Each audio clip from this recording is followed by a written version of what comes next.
एक कहावत आपने खूब सुनी होगी, डूबते को तिनके का सहारा। लेकिन यह मामला ठीक उल्टा है।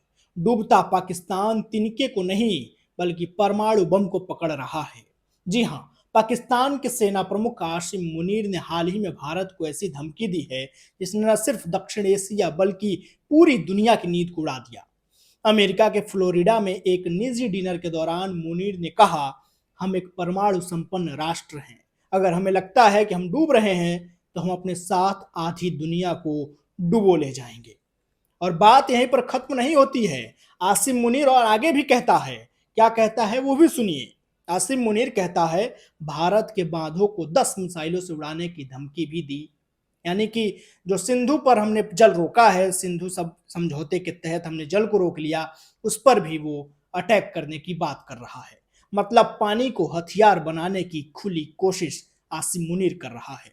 भारत की अर्थव्यवस्था को भी चोट पहुंचाने के लिए उसने रिलायंस की जामनगर रिफाइनरी को भी अपने निशाने पर रखा। फिर आई एक अजीब और गरीब तुलना। आसिम मुनीर ने कहा, भारत को मर्सिडीज, पाकिस्तान को डंप।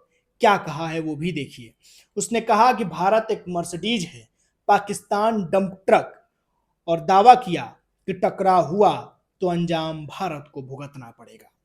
भारत की प्रतिक्रिया, भारत ने इस मामले में इस बयान को गैर जिम्मेदाराना करार देते हुए साफ कह दिया कि भारत न्यूक्लियर ब्लैकमेल कतई बर्दाश्त नहीं करेगा। इस पर अंतर्राष्ट्रीय प्रतिक्रिया क्या है वो भी समझिए। अमेरिका के पूर्व पेंटागन अधिकारी ने तो मुनीर को सूट पहने ओसामा बिन लादेन से तुलना कर डाली। ब्रिटिश लेखक कहते हैं, अमेरिका को पाकिस्तान से रिश्ते अब खत्म कर देना चाहिए।